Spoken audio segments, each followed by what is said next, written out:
ये रमजान आने के बाद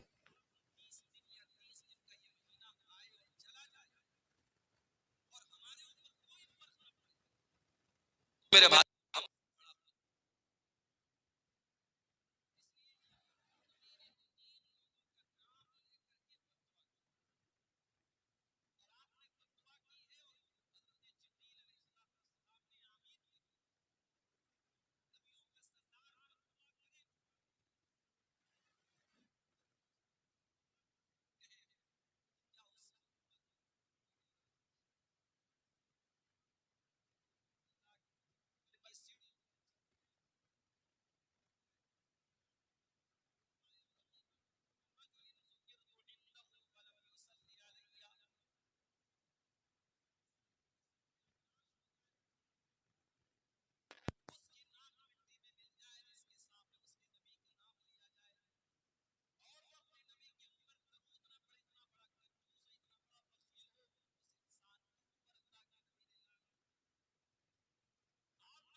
सके, अल्लाह ताला के यहाँ उसके गुनाहों की माफी न हो सके, इस एक महीने में वो तौबा न कर सके, वो अल्लाह से अपने गुनाहों की माफी न मांग सके, उससे बड़ा बदनसीब कोई नहीं है।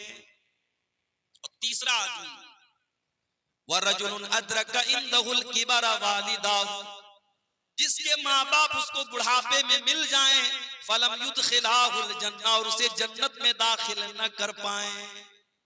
इन तीन लोगों के लिए अल्लाह के नबी ने बद्दुआ की है और जिब्रील अमीन ने आमीन कही है। मेरे प्यारे साथियों, यही पैगाम आपको देना चाहता हूँ। बड़ी कीमती घड़ियां आपको मिलने वाली हैं, इसकी कदर कीजिएगा।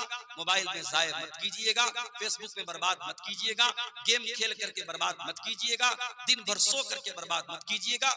एक एक मिनट को कीमती समझिएगा।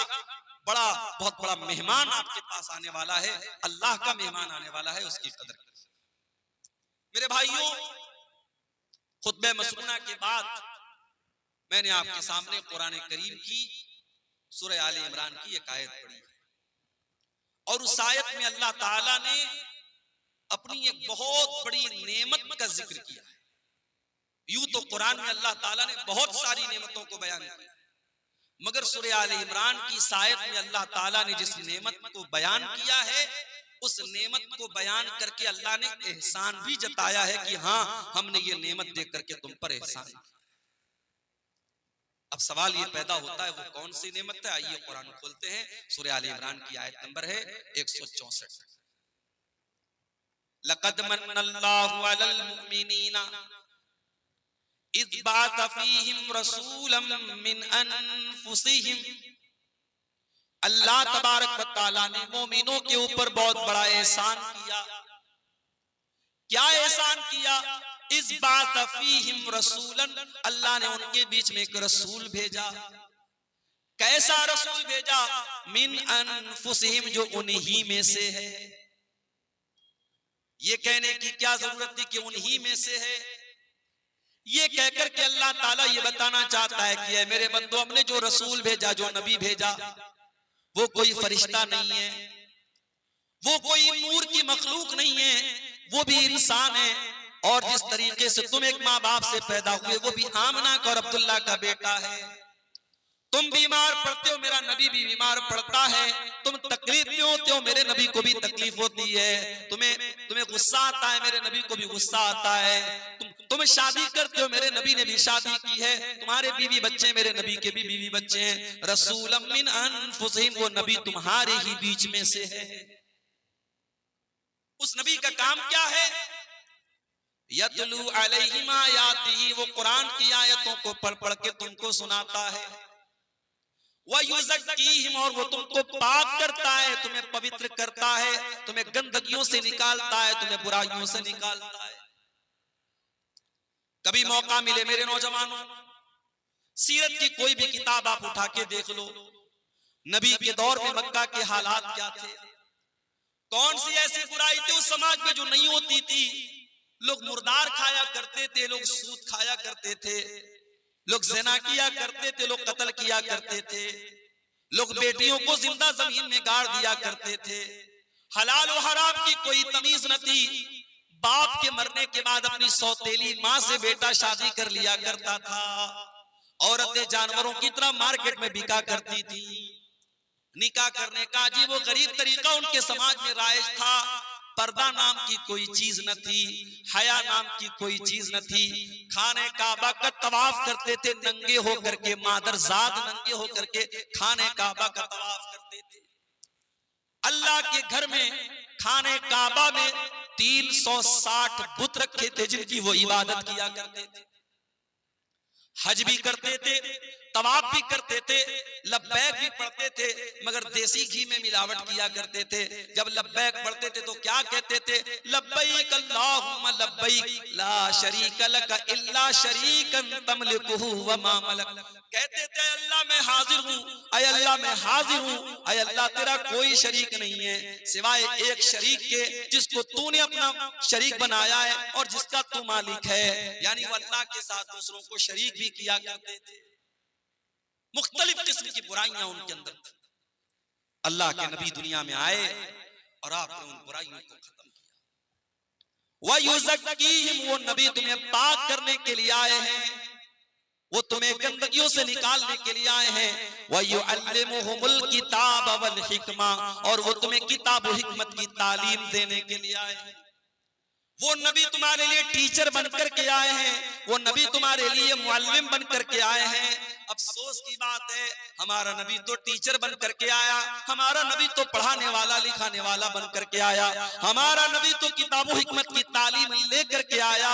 और उस नबी के मानने वाले आज पूरे भारत में सबसे ज्यादा जाहिल मौजूद हैं। आज पूरे भारत में लिटरेसी में और तालीम में सबसे पीछे अगर कोई कौम है तो मुसलमान न। हम दीन के हैं न दुनिया के। लोग समझते हैं मुसलमान के बच्चे मदरसे में पढ़ते, कहां पढ़ते हैं मदरसे? भारत सरकार की रिपोर्ट है कि मुसलमानों के 2% बच्चे सिर्फ मदरसे में पढ़ते हैं। जो पढ़ने वाले बच्चे उसमें 2% मदरसे में पढ़ते हैं, और उसमें भी कितने ऐसे बच्चे हैं 4 साल पढ़ा, 5 साल पढ़े, उसके बाद पढ़ाई उन्होंने। गौर करो मेरे भाइयों, जो नबी दुनिया में टीचर बनकर के आए, पढ़ाने वाले बनकर के आए, और जिस नबी के ऊपर कुरान की पहली आयत की नाजिल हुई, इक़रा बिस्मि रब्बिकल लज़ी खलक़, पढ़ो उस रब के नाम से जिसने पैदा किया। आज उस नबी के मानने वाले, उस नबी का कलमा पढ़ने वाले आज जाहिल, और जाहिल होने का ये नतीजा है कि आज पूरे भारत में जिसका जो जी चाहता है हमारे साथ। अभी आपने देखा दिल्ली की सरजमीन पर नमाज पढ़ी जा रही है, और एक पुलिस वाला आता है और नमाज की हालत में नमाजियों को जूता मार रहा है। मैंने पढ़ा मीडिया में कि उसके खिलाफ कार्रवाई भी हो रही है, मगर आप ये देखिए कि नफरत किस लेवल तक पहुंच गई। मैं इसको सही नहीं ठहरा रहा हूं कि मुसलमान मस्जिद के बाहर सड़क पर क्यों सब बना रहा है, लेकिन हमें इस सवाल का भी जवाब तलाश करने की जरूरत है कि हमारे भारत में बहुत सारे त्योहार सड़क पर मनाए जा रहे हैं। हर तीसरे दिन कोई ना कोई त्योहार सड़क पर मनाया जा रहा है।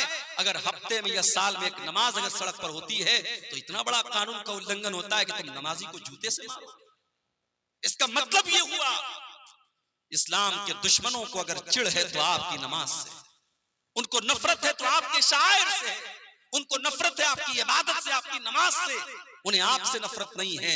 आप इस्लाम छोड़ दें, आप उनके रंग में रंग जाएं, आप शिर्क करने लगे, आप उनके बुतों के आगे सजदा करने लगे, आप उनकी नजर में महबूब हो जाएंगे। जब तक आप नमाज पढ़ रहे हैं, अल्लाह के आगे सर झुका रहे हैं, जब तक आपके अंदर तौहीद है, आप उनकी नजर में बुरे बने। हालात ये, और हम साहब क्या कर रहे हैं? हम ये कर रहे हैं साहब कि हमारी कौम नाच गाने में लगी हुई। अभी मैं एक इलाके में तकरीर करने गया, पूरा इलाका अहले हदीसों का इलाका है। मुझे लोगों ने कहा मौलाना आप तकरीर में बयान कर दीजिएगा, यहाँ शादी ब्याह में ढोल ताशा बजता है, नाच गाना होता है। अहले हदीसों की बस्ती है, कुरान और हदीस पर चलने का दावा करने वालों की बस्ती है। इसी झारखंड की सरजमीन पर मैं गया था और वहां लोगों ने बताया कि हमारे बस्ती में जब शादी होती है तो नाच गाना भी होता है, ढोल ताशा भी। ये हालात हमारी कौम के हैं मेरे भाई। जरा गौर करो, जो नबी हमें गंदगियों से पाक करने के लिए आया था और जिस नबी से मोहब्बत का हम दावा करते हैं, उस नबी के मकाम को कभी समझा है मेरे भाई? वयुज़क्कीहिम वयुअल्लिमुहुमुल किताब वल हिकमा, हमने तुमको जो नबी दिया है वो तुम्हें पवित्र करने के लिए, पाक करने के लिए आया है, तुम्हें कुरान सिखाने के लिए आया है, तुम्हें हदीस सिखाने के लिए आया है। व इन कानू मिन क़ब्ल लफ़ी ज़लालिन मुबीन, उस नबी के आने के पहले तुम खुली हुई गुमराही में थे। एक सहाबी अल्लाह के नबी के पास आते हैं, अय अल्लाह के नबी, मैंने इस्लाम लाने के पहले बहुत सारे गुनाह किए हैं, अय अल्लाह के नबी, क्या मेरे गुनाह सब के सब तौबा से माफ हो जाएंगे? आपने फरमाया अत-तौबतु तादिमु मा क़ब्लहा, तौबा से पहले तुमने जितने गुनाह किए थे, सच्ची तौबा करने के बाद सारे गुनाह माफ हो जाएंगे।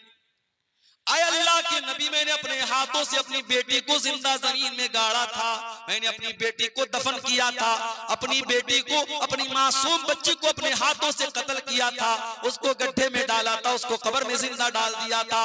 अय अल्लाह के नबी, क्या मेरा ये गुनाह भी अल्लाह ताला माफ कर देगा? सहाबी बयान कर रहे हैं, आंखों से आंसू बह रहे हैं, अपनी मासूम बच्ची को याद करके रो रहे हैं। नबी अकरम की आंखों में भी आंसू आ गए। आपने फरमाया, ऐ मेरे सहाबी, अल इस्लामु यहदिमु मा क़ब्लहु व तादिमु व तौबतु तादिमु मा क़ब्लहा, इस्लाम लाने के पहले तुमने जो गुनाह किए थे, इस्लाम लाने के बाद वो सारे के सारे माफ हो जाएंगे, और तौबा करने से पहले तुमने जो गुनाह किए थे, तौबा करने के बाद सब माफ हो जाएंगे। नबी अकरम तो इन रस्म और रिवाज को खत्म करने आए थे। जिस समाज में बेटियां पैदा होती थी तो समाज के लिए कलंक मानी जाती थी। बेटी पैदा होती थी, बेटी के बाप का चेहरा काला पड़ जाता था।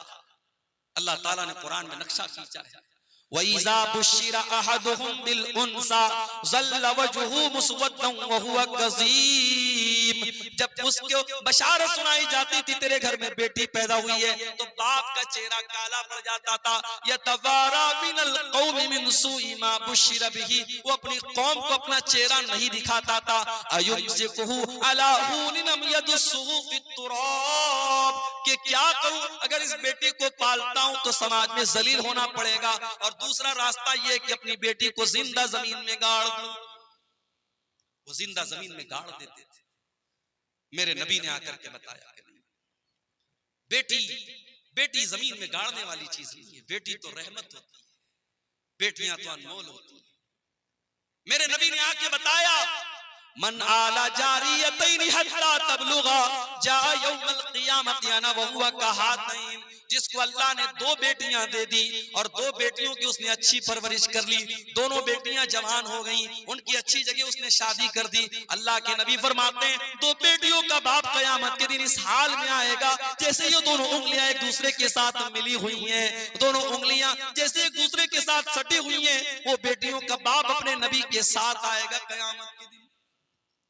आपने कुरान की आयत पढ़ के सुनाई, वइज़ल मौऊदतु सुइलत बिअय्यि ज़म्बिन क़ुतिलत, जब जिंदा जमीन में गाड़ी गई लड़की से पूछा जाएगा, जिस बेटी को उसके बाप ने जमीन में दबाया था, दफन किया था, उस बेटी से पूछा जाएगा बिअय्यि ज़म्बिन क़ुतिलत, ऐ कि ऐ बच्ची, तुझे तेरे माँ बाप ने क्यों मारा था, तेरे बाप ने तुझे क्यों कत्ल किया था?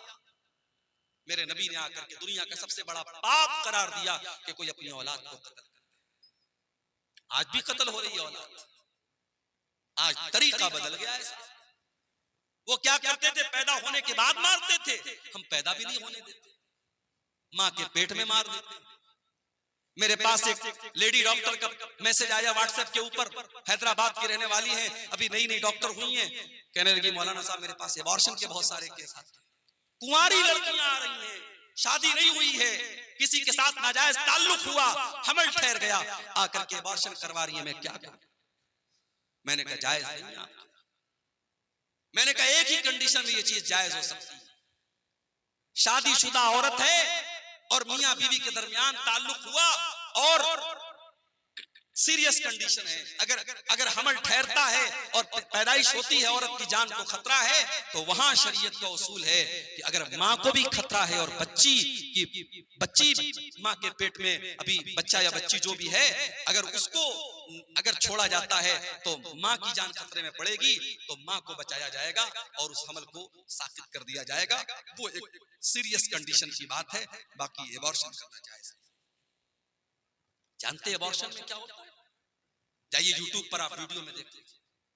जब ये एबॉर्शन होता है तो अल्ट्रासाउंड के जरिए ये बताया गया, दिखाया गया कि उस मासूम बच्चे को मां के पेट में इस बेरहमी से मारा जाता है, उसके बदन के टुकड़े टुकड़े किए जाते हैं।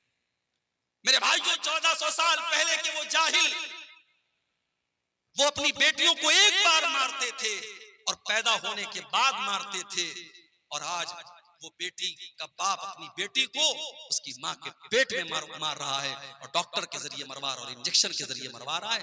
आज का इंसान इस कदर गिर चुका है। आज औरतों के लोग बात करते हैं। अभी 8 मार्च को लोगों ने कहा वुमेन्स डे, महिला दिवस, महिला अधिकार दिवस, औरतों को अधिकार मिले। कौन से अधिकार की बात? फलस्तीन के गाजा शहर में डेली हजारों औरतें मर रही हैं। दूध पिलाने वाली औरतें भूखी हैं, उनके बच्चों को पिलाने के लिए उनके बदन में ताकत नहीं, अपने बच्चों को दूध पिला सके। प्रेग्नेंट औरतें, हमल वाली औरतें हैं, पेट में बच्चा है, खाने को हफ्तों से न खाने को खाना है, न पीने को पानी है। 400-400, 500 औरतों पर एक लैट्रीन है। वो जानवरों जैसी जिंदगी वो औरतें गुजार रही हैं, और दुनिया में तहजीब का ठेकेदार बना है अमेरिका, और तहजीब का ठेकेदार बना है इसराइल, और ये सब उस जुल्म को सही करार दे रहे हैं और जुल्म पर चुप हैं, और उन औरतों पर जुल्म हो रहा है। और ये साफ दुनिया को कह रहे हैं महिला के अधिकार का दिवस मनाओ, वुमेन्स राइट डे मनाओ। ये ढकोसले है मेरे भाइयों। औरतों को अगर हक दिया है किसी मजहब ने तो इस्लाम। मेरी माँ और बहनों, अगर तारीख और इतिहास के पन्ने उठा के देखो तो तुम अल्लाह के नबी का शुक्रिया अदा करोगे, तुम इस्लाम का शुक्रिया अदा करोगी कि इस्लाम ने तुम्हें जीने का अधिकार दिया। जिस दौर में तुम्हें जीने का अधिकार नहीं था, पैदा होने के बाद बेटियों को मार दिया जाता था, उस समाज में अल्लाह के नबी ने बेटियों की परवरिश पर जन्नत की बशारत। अम्मा आयशा फरमाती हैं, एक दिन मैं घर में बैठी हुई थी, एक मांगने वाली आती है, भीख मांगने वाली आती है, उसके साथ 2 छोटी छोटी बच्चियां हैं। उसने मुझसे कुछ खाने को मांगा। मैंने घर में तलाश किया, मुझे एक खजूर मिली। मैंने वो खजूर उठा करके उस औरत को दे दी। उस औरत ने खजूर के 2 टुकड़े किए और दोनों बेटियों को दे दिया। वलम ताकुल मिनहा शैया, और खुद कुछ नहीं खाया। माँ होती है मेरे भाई, माँ खुद भूखी रहती है, बच्चों को खिलाती है। जिनकी माएं जिंदा है, माओ की कदर करो। माँ के चले जाने के बाद माँ की बड़ी याद आए। माँ ने दोनों बच्चियों को दे दिया, खुद कुछ नहीं खाया। अम्मा आयशा ये मंजर देख करके हैरान हो गई। जब अल्लाह के नबी घर में तशरीफ लाए, अम्मा आयशा ने कहा, अल्लाह के नबी, आज ऐसा ऐसा मामला आया था। वो भूखी औरत थी, वो गरीब औरत थी। मैंने एक खजूर उसको दी, उसने अपनी बच्चियों को खिला दिया, खुद कुछ नहीं खाया। आपने फरमाया, आयशा, मनी बुतुलिया मिन हाज़िहिल बनाती शैअन कुन्न लहू सित्रम मिनन नार। आयशा, ये बेटियां तो अल्लाह ताला की तरफ से बहुत बड़ा इम्तिहान होती हैं, बहुत बड़ी परीक्षा होती हैं, और जिसको अल्लाह ताला बेटी देकर के आजमाता है और इस इम्तिहान में वो खरा उतर जाता है, वो इस इम्तिहान को पार कर लेता है, कुन्न लहू सित्रम मिनन नार। वो बेटियां अपने माँ बाप को जहन्नम की आग से बचाने का काम करती है। मेरे नबी दुनिया में बेटियों की के रक्षक बन करके आए। बेटी बचाओ का नारा मेरे नबी ने लगाया था। आज दुनिया की सरकारें लगाती है बेटी पढ़ाओ बेटी बचाओ, बेटी पढ़ाओ और बेटी बचाओ का नारा तो मेरे नबी ने लगाया। मगर आज अफसोस की बात यह है, सीमांचल की धरती पर कह रहा हूं, बड़े जिम्मेदारी के साथ, मैं आपके इस इलाके में फेमस हो गया हूं। मुझसे यूपी में लोग कहते हैं कि मौलाना आपका प्रोग्राम कटिहार में बहुत होता है, पूर्णिया में बहुत होता है, सीमांचल के इलाकों में बहुत होता है। हालांकि ऐसा भी नहीं, बहुत ज्यादा नहीं होता, लेकिन चूंकि यूट्यूब वगैरह पे आ रहा है, लोगों को लगता है ज्यादा होता है। इस इलाके में मैं आता हूँ, लोग आप मुझसे मोहब्बत करते हैं। नौजवान मुझसे कहीं मिलते हैं रास्ते में, मौलाना आपकी तकरीर हम बहुत सुनते हैं, बड़ी मोहब्बत करते हैं, अच्छी बात है। मगर एक चीज मैं आपसे कहना चाहता हूं, कभी गौर करना कि हमारी और आपके समाज में जो औरतें हैं, ये दीन से इतनी दूर क्यों है? इन औरतों के दीन से दूर रहने की वजह क्या है? वजह यही है कि आज हमारी औरतें दीन की तालीम नहीं हासिल कर रही हैं। या तो हम उनको पढ़ाते ही नहीं, या पढ़ाते हैं स्कूल में पढ़ाते हैं, कॉलेज में पढ़ाते हैं, यूनिवर्सिटी में पढ़ाते हैं, बीएड करा दिया, एमए करा दिया, बीए करा दिया, हमारी बेटियों को दीन सिखाने वाला। इसीलिए समाज में जितने रस्मों रिवाज हैं इन्हीं औरतों की वजह से चल रहे हैं। जब तक आप इन औरतों को दीन नहीं सिखाएंगे, नबी ने फरमाया था बेटी पढ़ाओ बेटी बचाओ।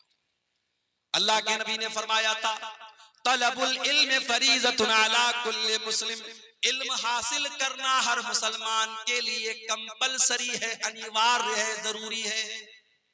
हर मुसलमान चाहे वो मर्द हो चाहे वो औरत हो, उसके लिए दीन का सीखना जरूरी है। रमजान का महीना आ रहा है, अब कौन कौन सी चीजों से रोजा टूट जाता है, माफ कीजिएगा, ये सिर्फ अब्दुल गफ्फार सलफी का जानना जरूरी नहीं, हर आदमी का जानना जरूरी। इंजेक्शन से रोजा टूटता है कि नहीं टूटता है? ताकत का इंजेक्शन लगाने से रोजा टूटता है कि नहीं टूटता है? कान में दवा डालने से रोजा टूटता है कि नहीं टूटता है? आंख में ड्रॉप डालने से रोजा टूटता है कि नहीं टूटता है? पानी चढ़ाने से रोजा टूटता है कि नहीं टूटता है? ब्लड देने से रोजा टूट, ये मसाइल है मेरे भाई जिनका ताल्लुक रोजे से है, आपको जानना चाहिए, आपको अपने उलमा से पूछना चाहिए। अल्लाह के नबी ने फरमाया तलबुल इल्म फरीज़तुन अला कुल्li मुस्लिम, इल्म का हासिल करना हर मुसलमान के ऊपर फर्ज है।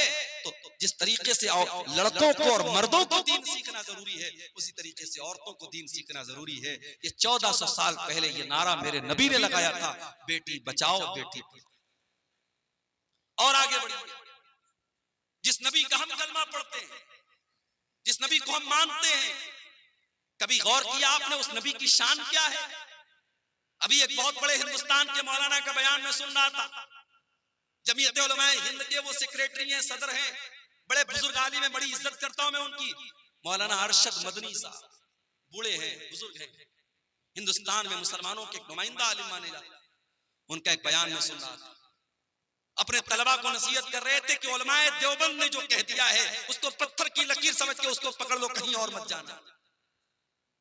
क्या ये तासुब नहीं है मेरे भाई? क्या ये तासुब नहीं है कि आपने अपने उलमाए देवबंद को और अपने उलमा को मासूम का दर्जा दे दिया कि जो उन्होंने कह दिया वो पत्थर की लकीर है? अहले हदीस अगर खिलाफ है तो इसी के खिलाफ है मेरे। अहले हदीस का यही दावा है कि अगर दुनिया में कोई ऐसी हस्ती है जो मासूम है तो वो हस्ती है जनाब मोहम्मद रसूलुल्लाह सल्लल्लाहु अलैहि वसल्लम। और मौलाना अल्ताफ हुसैन हाली ने 100 साल पहले नक्शा खींचा था और कहा था, नबी को जो चाहे खुदा कर दिखाए, इमामों का रुतबा नबी से बढ़ाए, मज़ारों पे जा जा के नजरें चढ़ाए, शहीदों से जा जा के मांगे दुआएं, न तौहीद में कुछ फर्क इससे आए, न इस्लाम बिगड़े न ईमान जाए।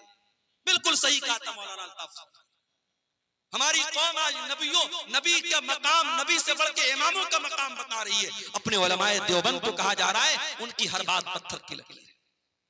अरे उलमा की बात छोड़ दो, इमामों की बात छोड़ दो, अरे मेरे नबी की शान तो ये है कि मेरे नबी के रहते हुए अगर कोई दूसरा नबी आ जाए तो उसकी भी नहीं चलती। आइए मैं दलील आपको दे देता हूं। सूरह आल इमरान में अल्लाह ने फरमाया याद करो जब अल्लाह ताला ने सारे नबियों से वादा लिया, लमा आतैतुकुम मिन किताबिन व हिकमा, ऐ मेरे नबियों मैं तुमको अपनी किताब दे रहा हूँ, मैं तुमको रसूल बना रहा हूँ। तुम्मा जाअकुम रसूलुम मुसद्दिकुल लिमा माअकुम, अगर तुम्हारी जिंदगी में मेरा आखिरी नबी आ जाएगा, मेरा आखिरी रसूल आ जाएगा, लतुमिनुन्न बिही व लतंसुरुन्नहु, तो तुम मेरे आखिरी नबी पर ईमान लाओगे, तुम मेरे आखिरी नबी की मदद करोगे। क़ाल अक़ररतुम व अख़ज़्तुम अला ज़ालिकुम इसरी, अल्लाह ने सारे नबियों से वादा लिया, सारे नबियों से एग्रीमेंट लिया कि क्या तुम इस बात का इकरार करते हो कि नहीं करते हो? कालू अकररना, सारे नबियों ने कहा कि हाँ अल्लाह में इकरार करते हैं। काला फशहदू व अना माकुम मिनश शाहिदीन, अल्लाह ने फरमाया ऐ मेरे नबियों तुम गवाह रहना और मैं भी इस बात के ऊपर गवाह हूं।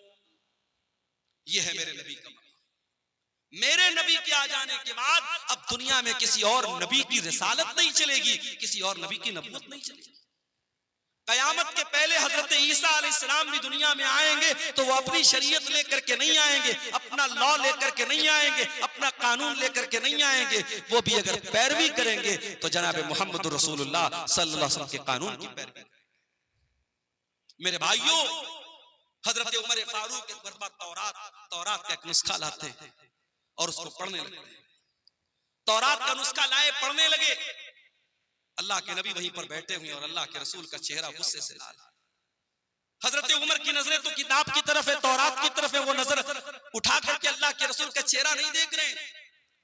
अबू बकर सिद्दीक रज़ी अल्लाह ताला अन्हु ने कहा कि ऐ उमर, जरा अल्लाह के नबी का चेहरा देख ले, कितने गुस्से में अल्लाह के। हजरत उमर ने देखा अल्लाह के रसूल का गुस्से वाला चेहरा, फौरन तौरात का वो नुस्खा जमीन पर दे मारा और कहा औज़ु बिल्लाहि मिन गज़बिल्लाहि, मैं अल्लाह की पनाह चाहता हूं अल्लाह के गजब से। रज़ीतु बिल्लाहि रब्बा व बि मुहम्मदिन रसूला व बिल इस्लाम दीना, मैं अल्लाह को अपना रब मानता हूं, मैं मोहम्मद सल्लल्लाहु अलैहि वसल्लम को अपना रसूल मानता हूं और मैं इस्लाम को अपना दीन मानता हूं। उसके बाद अल्लाह के नबी ने फरमाया वल्लज़ी नफ्सु मुहम्मदिन बियदिही, उस अल्लाह की कसम जिसके हाथ में मोहम्मद की जान है। ऐ उमर, कान खोल करके सुन लो, लौ बदालकुम मूसा, अगर आज मूसा अलैहिस्सलाम भी दुनिया में आ जाएं और तुम मुझे छोड़ करके मूसा अलैहिस्सलाम की पैरवी करने लगो, उनके पीछे पीछे चलने लगोगे, लज़ललतुम अन सवाइस सबील, तो तुम सीधे रास्ते से भटक जाओगे। और अगर आज मूसा अलैहिस्सलाम भी जिंदा हो जाएं, अगर आज मूसा अलैहिस्सलाम भी जिंदा हो जाएं तो उनको भी मेरी इत्तिबा करनी पड़ेगी, मेरी पैरवी करनी पड़ेगी। ये है अजमत हमारे नबी की, ये मकाम है मेरे भाई। हमारे नबी तो वो है मेरे भाइयों जो रस्म और रिवाज को खत्म करने के लिए दुनिया में आए थे, आखिरी नबी बन के आए थे। हमारे नबी की मिसाल कैसी है? अल्लाह के नबी एक हदीस में मिसाल बयान करते हैं, एक इंसान ने बड़ा खूबसूरत मकान बनाया, बड़ा बेहतरीन मकान बनाया, बस एक ईंट की जगह छोड़ दी। अब लोग आते हैं मकान का चक्कर लगाते, कहते यार मकान तो बहुत अच्छा है, बस एक ईंट की कमी है। अल्लाह के नबी फरमाते हैं कि वो एक ईंट मैं हूं, मैं नबूवत की आखिरी ईंट हूं, मैं खातमुन नबिय्यीन हूं, मैं आखिरी नबी हूं, मेरे बाद अब कोई और नबी आने वाला। अल्लाह के नबी खातमुन नबिय्यीन हैं, अब आपके बाद दुनिया में कोई नबी आएगा। और इसीलिए आप देखिए कि अल्लाह के रसूल की जिंदगी में एक बहुत खतरनाक रस्म और रिवाज थी। किसी ने अगर किसी बच्चे को पाल लिया तो वो उसका सगा बाप माना जाता था। अभी मेरे पास एक साहब का कॉल आया कि मैंने बेटे को पाला है, मुझे औलाद नहीं हो रही थी, बच्चे को पाला है, तो ये तो पता है कि बच्चे के बाप की जगह जब निकाह पढ़ा जाएगा तो मेरा नाम नहीं बल्कि उसके बच्चे के बाप का नाम लिया जाएगा। लेकिन मैं ये पूछना चाह रहा था कि आधार कार्ड बनवाना है, पैन कार्ड बनवाना है, क्या उस पर मैं अपना नाम दे सकता हूं? मैंने कहा भाई ये देख लो, आप अगर टेक्निकल मजबूरी है, आधार में अगर आप अपना नाम ही दे सकते हैं, बच्चे के ओरिजिनल बाप का नाम नहीं दे सकते, मजबूरी है तो अलग बात है। शरीयत तो यही कहती है कि आपको ओरिजिनल बाप का नाम देना पड़ेगा। बच्चे को पाल लेने से आप बच्चे के बाप नहीं बन जाते, शरीयत का कायदा तो यही। इसीलिए मुसलमानों के यहाँ बच्चों को गोद लेना बहुत मुश्किल टफ मामला है, इसलिए कि इस्लाम बच्चे को गोद लेने पर उसके ओरिजिनल बाप का ही नाम उसके नाम के साथ लगाया जाएगा, पालने वाले का नाम नहीं चलेगा। इस्लाम ने बड़ी सख्ती के साथ इस बात पर अल्लाह के नबी ने हजरत जैद को बेटे की तरह पाला था और इतनी मोहब्बत से पाला था कि लोग जैद इब्ने हारिसा को जैद बिन मोहम्मद कहने लगे, अल्लाह के रसूल का बेटा कहने लगे। और हजरत जैद की शादी जब हजरत जैनब के साथ हुई और मियां बीवी में जब अच्छी तरीके से निभा नहीं हो पाया और हजरत जैद ने अपनी बीवी को तलाक दे दिया, अल्लाह ने हुक्म दे दिया, ऐ मोहम्मद सल्लल्लाहु अलैहि वसल्लम, आप हजरत जैनब की इद्दत पूरी हो जाने के बाद उनसे निकाह कर लें।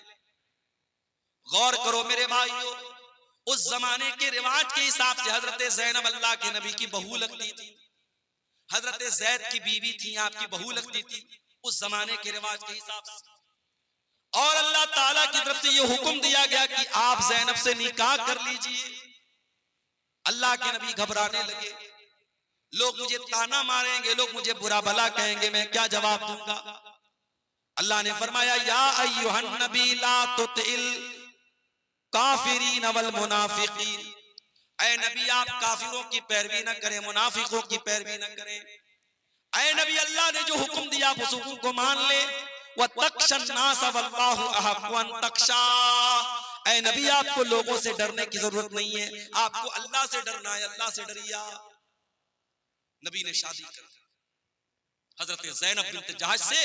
अल्लाह के नबी ने जब उन्होंने उनकी तलाक हो गई, इद्दत पूरी हो गई, अल्लाह के नबी ने शादी कर ली। अब जैसे ही शादी हो गई, अब अल्लाह के नबी के ऊपर मुनाफिकीन की तरफ से इतराज होने लगा, यहूदियों की तरफ से इतराज होने लगा, साहब इन्होंने तो अपनी बहू से निकाह कर लिया।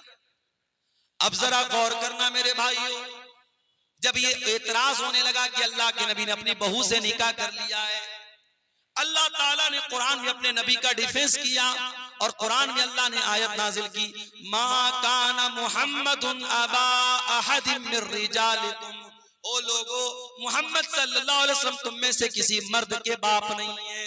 उनकी औलाद तो जितने उनके बेटे पैदा हुए सब बचपन में इंतकाल कर गए। जब उनका कोई बेटा जवान ही नहीं हुआ, तो जब वो किसी मर्द के बाप नहीं है तो फिर उनकी बहू कहां से आ गई?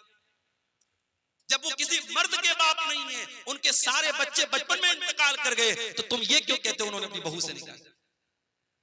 उनका दूसरा एतराज ये था कि चलो ठीक है, इन्होंने निकाह कर लिया ज़ैनब से, और ज़ैनब इनकी 5वीं बीवी थी, और सारे मुसलमानों को ऑर्डर था कि 4 से ज्यादा शादी नहीं कर सकते, और अल्लाह के नबी की ये 5वीं बीवी थी। इस पर भी लोगों ने एतराज किया कि सबके लिए अलग कानून, इनके लिए अलग कानून क्यों है? अल्लाह ने उसका भी जवाब दिया, वलाकिर रसूल अल्लाह, ये अल्लाह के रसूल हैं, ये तुमसे पूछ करके निकाह नहीं करेंगे। इनको अल्लाह ने इजाजत दी है, इसलिए इन्होंने ज़ैनब से निकाह किया है। आम मुसलमानों के लिए अलग हुक्म है और नबी के लिए अल्लाह की तरफ से अलग हुक्म है, तुम्हें एतराज करने का कोई हक हासिल नहीं है।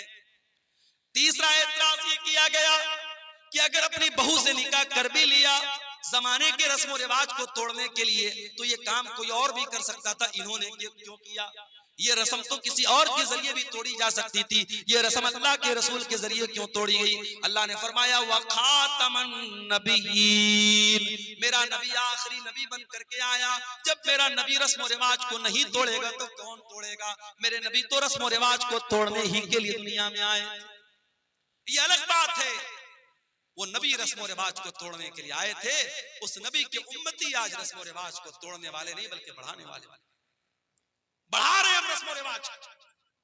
शादी के पहले अभी आपने देखा है बहुत बड़ी शादी हो रही है गुजरात के जामनगर शहर में, मुंबई और गुजरात के बहुत बड़े उद्योगपति घराने में शादी हो रही है, और शादी में 9 अरब रुपये खर्च हो चुके। अभी ये शादी के पहले के फंक्शन में 9 अरब रुपये खर्च हो चुके। और ऐसा नहीं कि ये सिर्फ उनके दूसरे मजहब के लोगों में हो रहा है, मुसलमानों का भी बहुत बुरा हाल है। कलकत्ता के मटिया बुर्ज में मैं गया था, वहां लोगों ने मुझे बताया कि बहुत करोड़पति अरबपति मुसलमान ने अपनी लड़की की शादी की तो कई किलो उसने सोना अपनी बेटी को जहेज में दिया था। किलोग्राम नहीं, किलो में उसने अपनी बेटी को जेवरात से लाद दिया था अपनी बेटी। कई कई शादी हो रही है तो जितने बाराती आ रहे हैं सब बारातियों को सूट दिया जा रहा है, सारे बारातियों को सोने की अंगूठी दी जा रही है। ये मुसलमानों क्या भी ये हाल हो रहा है? आपके सीमांचल के इलाके में क्या जहेज की रस्म नहीं है? क्या हल्दी की रस्म नहीं है? क्या औरतें सिंदूर नहीं लगा रही हैं? क्या बिंदी नहीं लगा रही हैं? बंगाल में आप चले जाएं तो कहीं कहीं फर्क करना मुश्किल हो जाता है कि ये लड़की, ये औरत मुसलमान है या गैर मुसलमान। जो नबी रस्म रिवाज को तोड़ने के लिए आए थे, जो नबी हमें रस्म रिवाज की बेड़ियों से आजाद करने के लिए आए थे, आज अफसोस की बात यह है उस नबी का कलमा पढ़ने के बावजूद और उस नबी से मोहब्बत का दावा करने के बावजूद आज हम रस्म रिवाज की बेड़ियों में जकड़े हुए हैं और न जाने कौन कौन सी रस्म रिवाज में हम पड़े।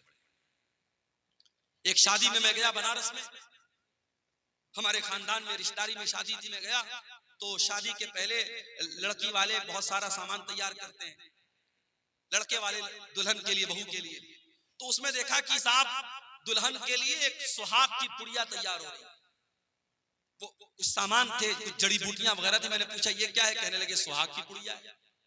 मैंने कहा इसमें क्या क्या है? पता लगा उसमें वो है जो बाल में लगाते हैं, सिंदूर है, बिदिया है। मैंने कहा ये क्या है? कहने लगे सुहाग की पुड़िया है। माफ करना मेरे भाइयों, इस्लाम में कोई सुहाग की पुड़िया नहीं है। इस्लाम में एक शादीशुदा औरत के लिए सुहाग की कोई निशानी नहीं। बाज़ औरतें समझती चूड़ी पहनना ये सुहाग की निशानी है, कुंवारी लड़की भी चूड़ी पहन सकती। और ये सिंदूर लगाना और ये बिंदिया लगाना तो बिल्कुल मुशरिकाना और शिरकिया चीज है, ये तो नहीं करना चाहिए। और ये जो मंगल सूत्र पहनती है कि ये साथ ये सुहाग की निशानी, ये भी गैर मुस्लिमों का तरीका है, इस्लाम से इसका कोई ताल्लुक। इस्लाम में सुहाग की कोई निशानी नहीं है। सुहाग की बस एक निशानी है, शौहर के दिल में बीवी की मोहब्बत, बीवी के दिल में शौहर की मोहब्बत। या साहब शादी में सुहाग की बुनियाद दी जा रही है। शादी के पहले एक रस्म होती है हल्दी की रस्म।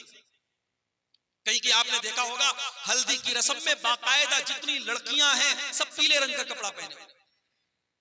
सावन का महीना आता है, सावन के महीने में पीले रंग का कपड़ा और पीले रंग की चूड़ियां मुसलमान औरतें पहनती।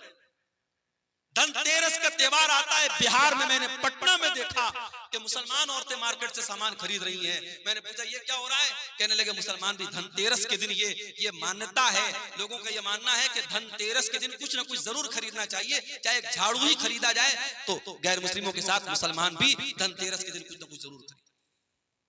क्या है मेरे भाई ये फजूल की रस्में, ये जाहिलाना रस्में। और आज भारत में दूसरे लोगों के साथ रह रहे करके उनके कल्चर से हमने एडॉप्ट कर ली, हासिल कर ली, और हमारे कल्चर में वो चीजें शामिल। हमारे नबी तो रस्म और रिवाज को तोड़ने के लिए आए थे। हमारे नबी की शान तो ये है, हमारे नबी का मकाम तो ये है कि जब आप मेराज के सफर पे गए तो बैतुल मुक़द्दस में सारे नबियों की मौजूदगी में अगर इमामत किसी ने कराई है, सारे नबियों का इमाम अगर कोई बना है तो जनाब मोहम्मद रसूलुल्लाह सल्लल्लाहु अलैहि वसल्लम। सारे नबियों को आपने नमाज पढ़ाई, और जब आप दुनिया में तशरीफ लाए और आपने मक्का के काफिरों को बताया कि मैं रातों रात मैं खाने काबा से मस्जिद अक्सा तक गया और वहां से मैंने सातों आसमान की सैर की, तो मक्का के काफिरों ने कहा कि ऐ मोहम्मद हम तुम्हारी बात को कैसे सच मान लें? जो सफर करने में हमको 2 महीना लगता है, तुम कह रहे हो तुम रातों रात हो करके चले, हम कैसे मान लें? तो कुछ काफिरों ने अल्लाह के नबी का इम्तिहान लेने के लिए कहा कि ऐ मोहम्मद ये बताओ कि तुम बैतुल मुक़द्दस गए थे? आपने कहा गए थे। कहा तुमने देखा था? कहां देखा था? कहा अच्छा ये बताओ बैतुल मुक़द्दस में कितने दरवाजे, कितनी खिड़कियां हैं, कितने रोशनदान हैं? बैतुल मुक़द्दस के पूरब में क्या है, उसके पश्चिम में क्या है, उसके उत्तर में क्या है, उसके दक्षिण में क्या है, उसमें कितने दरवाजे हैं?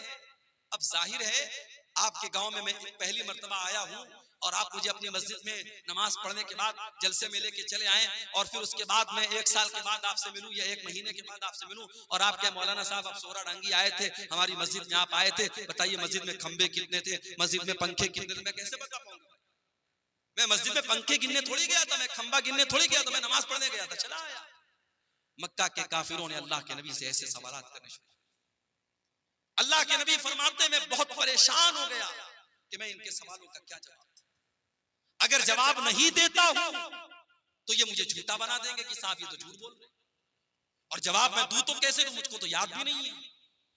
अल्लाह तबारक व तआला ने दुनिया का पहला वीडियो अल्लाह के नबी के सामने लाकर, अल्लाह के नबी फरमाते हैं कि बैतुल मुक़द्दस का पूरा वीडियो, मैं वीडियो अपनी ज़बान में कह रहा हूं, अल्लाह के नबी ने फरमाया कि बैतुल मुक़द्दस का पूरा व्यू, पूरा मंजर मेरे सामने रख दिया गया, और जो जो वो सवाल करते थे बैतुल मुक़द्दस का वो मंजर अल्लाह ताला मेरे सामने ले आता था। वो पूछते थे कितने दरवाजे हैं, मैं गिन के बता देता था इतने दरवाजे। वो पूछते थे कितने खंबे हैं, मैं गिन के बता देता था इतने खंबे। ये हमारे नबी की शान है। हमारे नबी तो वो नबी हैं जो दुनिया में पत्थर खाते हैं, जो दुनिया में जुल्म सहते हैं, किसके लिए? हमारी और आप। वो नबी मानवता को बचाने के लिए, इंसानियत को बचाने के लिए आए थे। वो नबी इंसानियत के मोहसिन थे मेरे प्यारे साथ। हमारी और आपकी जिंदगी का मकसद है अपने बच्चों के लिए मेहनत करना, अच्छा मकान बनाना, बैंक में सेविंग करना, प्रॉपर्टी खरीदना, अपने बच्चों को अच्छा फ्यूचर देना। मेरे नबी का मिशन क्या था? मेरे नबी का मिशन सिर्फ एक था, फलाल्लका बाकिउन नफ्सका अला आसारिहिम इल्लम युमिनु बिहाज़ल हदीस यसफा। ऐ नबी आपको लोगों के ईमान लाने की इतनी चिंता, इतनी फिक्र है, कहीं आप अपनी जान न दे दें। ऐ नबी लोगों के ईमान लाने की चिंता में कहीं अपनी जान न दे दे, आपको इतनी फिक्र है लोगों के ईमान लाने। आपने ताइफ में पत्थर भी खाए, आपने मक्का से ताइफ का 100 किलोमीटर का सफर पैदल तय किया है। आप ताइफ गए, ताइफ के लोगों ने आपका कलमा नहीं पढ़ा बल्कि आपके दुश्मन बन गए, आपके ऊपर ईमान लाना तो बड़ी दूर की बात है, उन्होंने आपका मजाक उड़ाया। आप जब ताइफ से निकल करके जाने लगे, ताइफ के उन लोगों ने अल्लाह के नबी के ऊपर पत्थर बरसाए, मेरे नबी के जिस्म के ऊपर इतने पत्थर बरसाए गए, आपके जिस्म से खून बहने लगा और खून बह बह करके आपके जूते में जम गया। मेरे प्यारे भाइयों, उस नबी ने पत्थर भी खाए हैं तो हमारे और आपके लिए खाए हैं, वो नबी हमारे और आपके लिए मोहसिन बन करके आए थे। इसीलिए अल्लाह ताला कुरान करीम में कहता है, वमा अरसलनाका इल्ला रहमतल लिल आलमीन, ओ लोगों हमने तुमको वो नबी दिया है जो सारी कायनात के लिए रहमत बन करके आए थे, रहमत बन करके आए थे। और ये मत समझो कि नबी सिर्फ इंसानों के लिए रहमत बन करके आए, नबी तो जानवरों के लिए भी रहमत बन करके आए। अभी खेरिया हाट से हम गुजरे, हमारे भाई ने कहा मौलाना साहब यहाँ मवेशियों की मार्केट लगती है और जो जानवर को जो बेचने वाले होते बड़ा जुल्म करते हैं जानवरों के साथ। वल्लाह जब हम ये सुनते हैं तो तकलीफ होती है। हमारे नबी ने जानवरों के साथ भी जुल्म करने की तालीम दी। अरे जिस नबी के उम्मती जानवर के साथ जुल्म नहीं कर सकते, उस नबी के उम्मती आतंकवादी और दहशतगर्द कैसे? मेरे नबी ने तो एक बकरे को ज़बह करने के टाइम भी हुक्म दिया है कि बकरे को ज़बह करने के टाइम छुरी तेज कर लो, बकरे के सामने छुरी मत तेज करो ताकि उसको डबल डबल तकलीफ न हो। जानवर को ज़बह करना है, हलाल करना है, अल्लाह ने उसको हमारे लिए हलाल बनाया है, उसका गोश्त हम खाएंगे, मगर उसको हलाल करने का, ज़बह करने का भी तरीका बताया है अल्लाह के नबी ने, उसमें तरीका ऐसा बताया उसको तकलीफ। और आज मेडिकल साइंस भी ये कहती है कि जो झटके से जानवर को मारते हैं, कभी आप YouTube पर देखिए, जो झटके से जो मारा जाता है और गर्दन के ऊपर ऐसे जो है वो जो चापड़ होता है और उससे मारते हैं, तो वो जो तरीका जानवर को मारने का होता है और जो इस्लाम का तरीका है गले पर छुरी चलाने का, दोनों में बहुत फर्क है। और इस्लामी तरीके में जानवर की जान फौरन निकल जाती है, उसको तकलीफ नहीं। जानवरों के साथ भी अल्लाह के नबी ने रहम का बर्ताव करने का। सफर में आप जा रहे, अचानक एक जगह से चींटियों के पास से आप गुजरे, सहाबे किराम को चींटी काटने लगी, सहाबे किराम ने आग लगाई और चींटियों को जला दिया। अल्लाह के नबी को पता चला, अपने सहाबा को डांटा और आपने कहा कान खोल करके सुन लो, आग का अजाब आग का रब ही दे सकता है, आग का अजाब कोई और नहीं दे सकता। चींटी को भी जलाने का आपको अधिकार नहीं है, चींटी को जला नहीं सकता। उसी सफर में अल्लाह के नबी जा रहे थे, एक सहाबी ने एक लाल चिड़िया के बच्चों को ले लिया और लाल चिड़िया जब अपने घोंसले में आई, बच्चों को नहीं देखा, फड़फड़ाने लगी। अल्लाह के नबी की नजर चिड़िया के ऊपर पड़ी, आपने कहा इसके बच्चे को किसने छीना है? एक सहाबी ने कहा अल्लाह के नबी मैंने छीना है। आपने फरमाया जाओ उसके बच्चों को लौटा दो। एक चिड़िया को उसके बच्चे से जुदा करने की तालीम मोहम्मद रसूलुल्लाह ने नहीं दी है। जो एक चिड़िया को उसके बच्चों से दूर करने की तालीम नहीं दे सकते हैं, वो किसी माँ से उसके बच्चे को दूर करने की तालीम कैसे दे सकते? अल्लाह के नबी फरमाते हैं, एक औरत ने बिल्ली को पकड़ा और बिल्ली को बांध दिया, कैद कर दिया, न खाने को देती थी न पीने को देती थी, यहां तक कि बिल्ली मर गई। अल्लाह के नबी फरमाते वो बुढ़िया जहन्नम में जाएगी, एक बिल्ली को बेवजह मारने की वजह से वो जहन्नम में जाएगी। दूसरी हदीस में अल्लाह के नबी फरमाते हैं, एक फाहिशा औरत ने, एक बदचलन औरत ने, जब वो कुएं से पानी निकाल रही थी, एक कुत्ता प्यास से मर रहा था, उसने अपने चमड़े के मोजे में पानी निकाला और कुत्ते को पिला दिया। उसके इस अमल की वजह से अल्लाह ताला ने उस फाहिशा औरत को बख्श दिया, उसको माफ कर दिया। ये मेरे नबी की रहमत है। जानवरों के साथ भी अच्छा सलूक करने की आपने तालीम दी।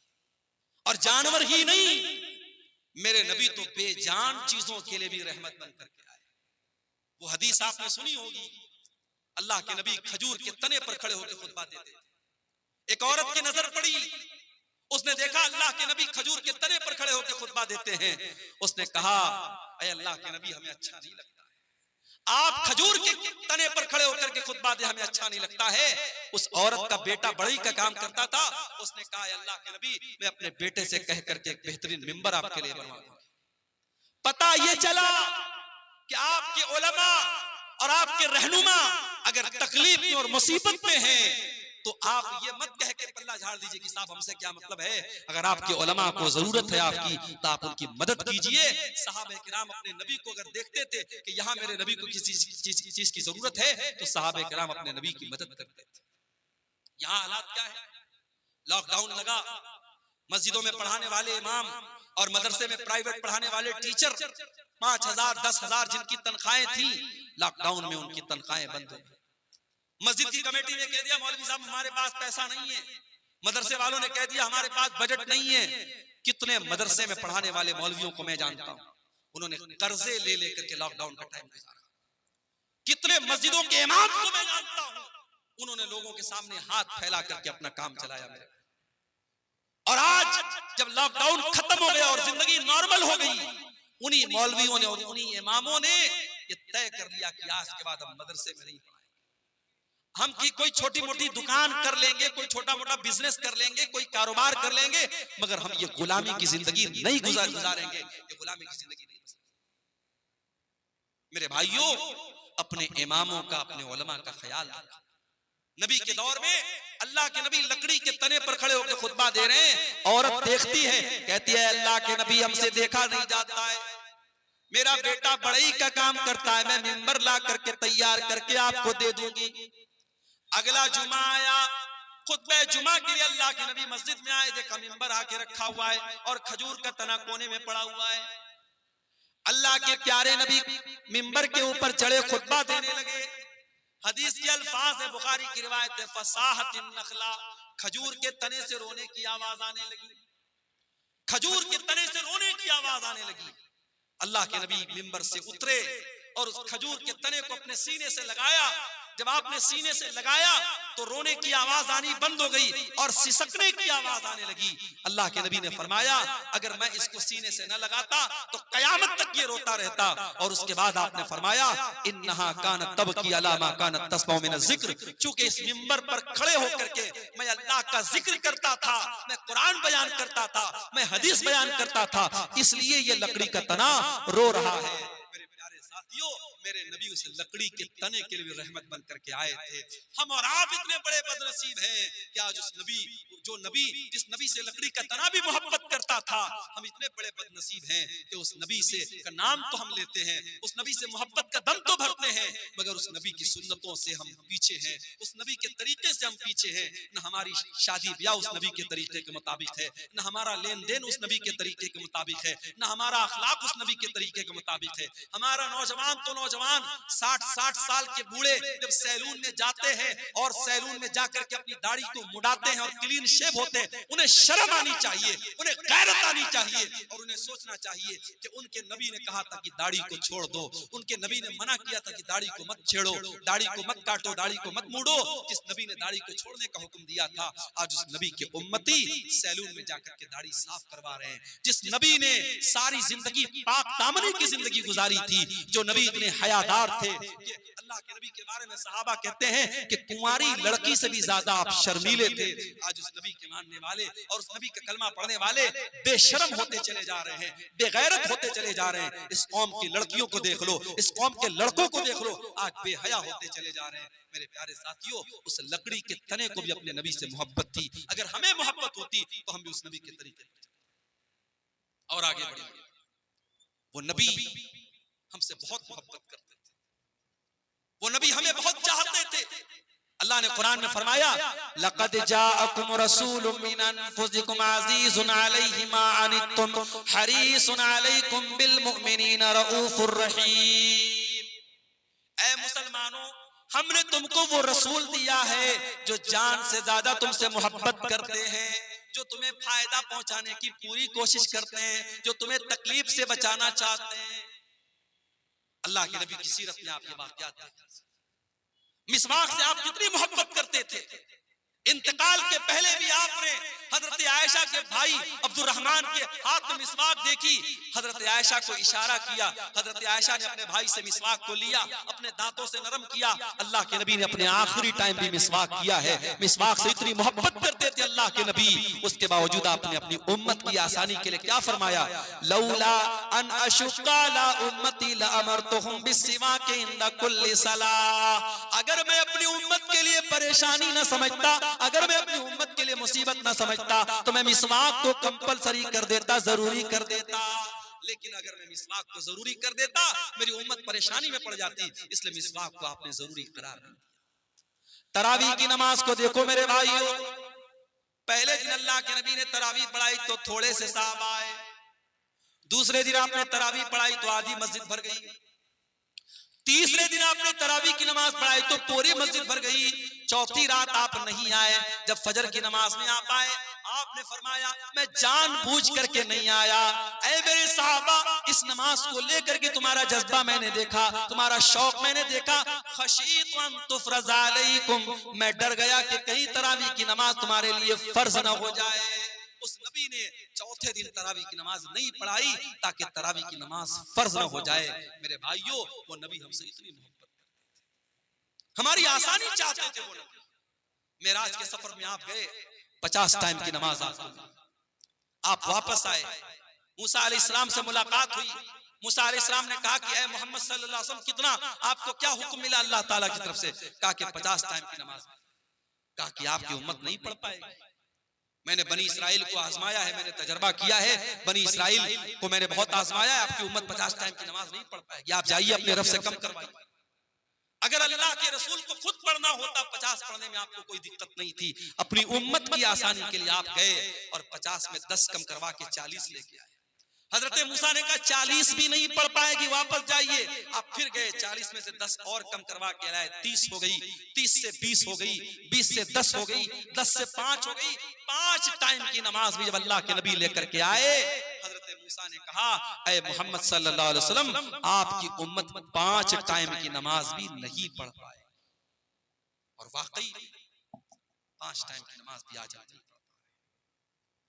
बड़े कारोबारी हैं हम, बड़े बिजनेसमैन हैं, दुकान पर बैठे हुए हैं, हय्या अलस सलाह की आवाज आ रही है, मगर हमें नमाज पढ़ने की फुर्सत नहीं।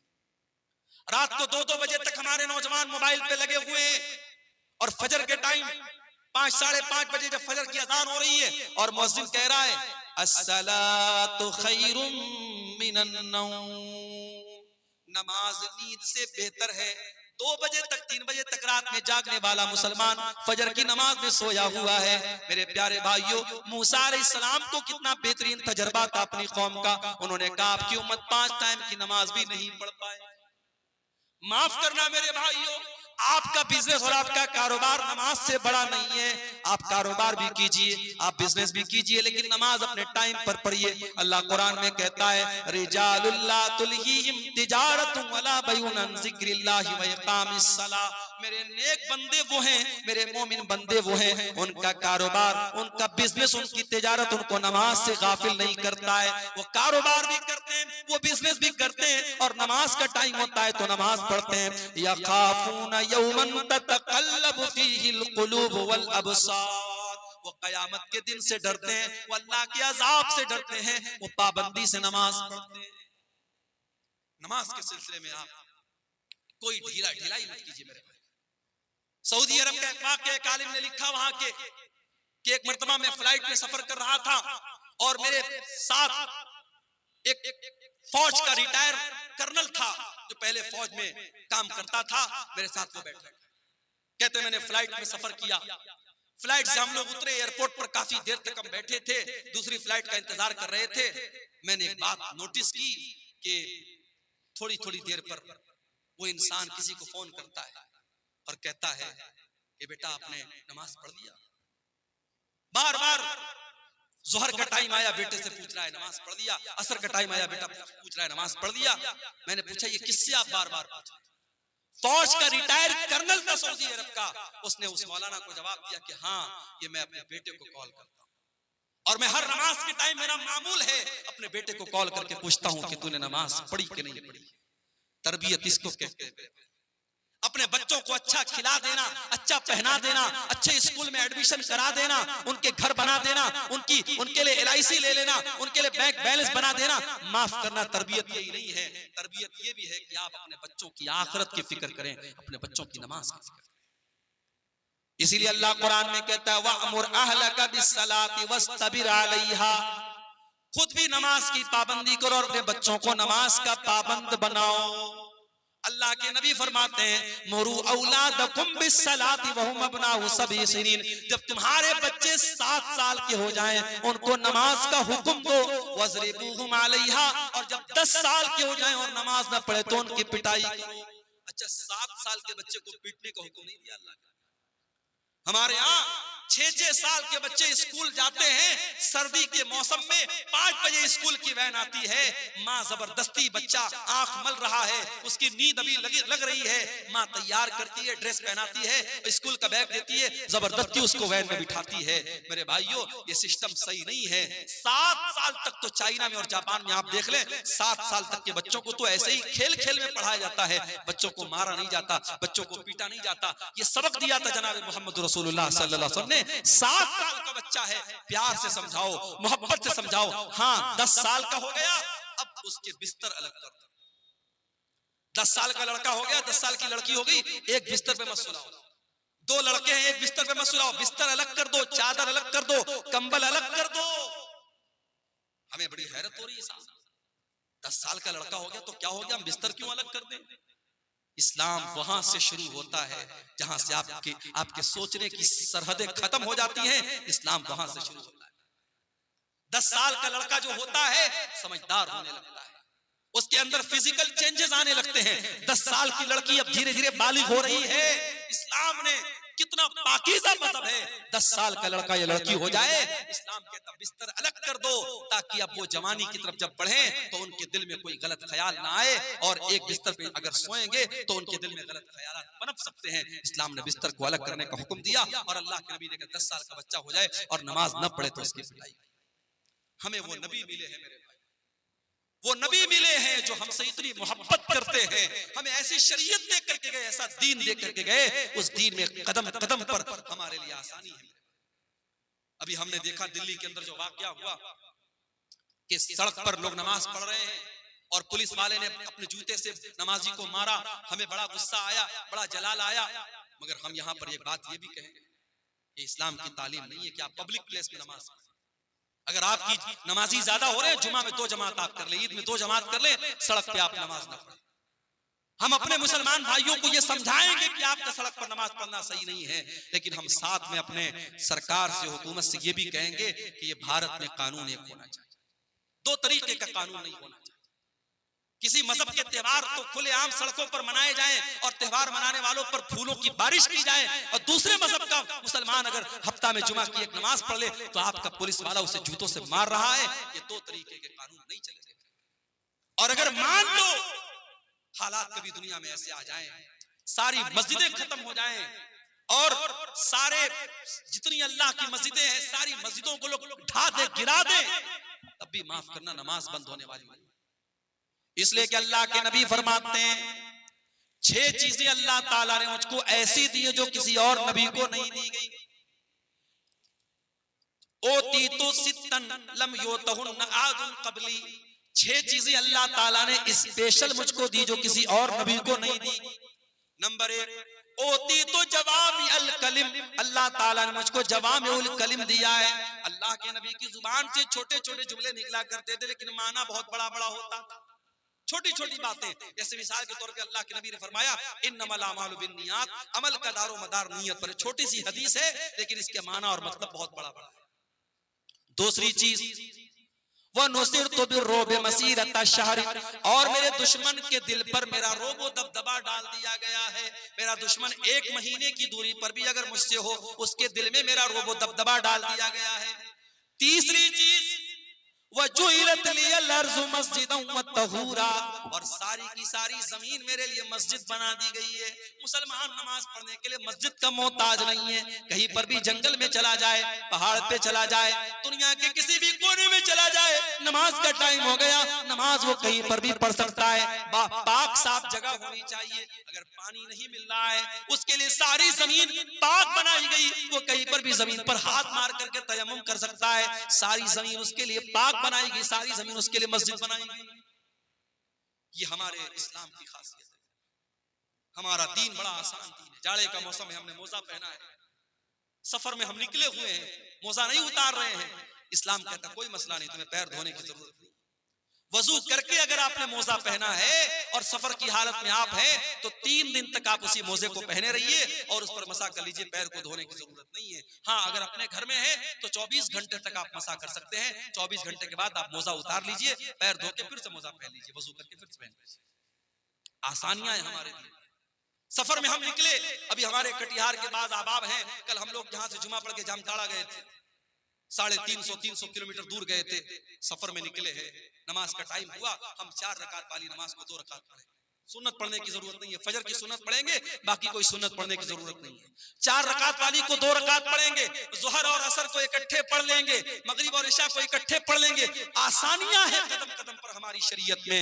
मेरे प्यारे साथियों, यही बात है जो अल्लाह कुरान में कह रहा है, लक़द जाअकुम रसूलुम मिन अनफुसिकुम अज़ीज़ुन अलैहि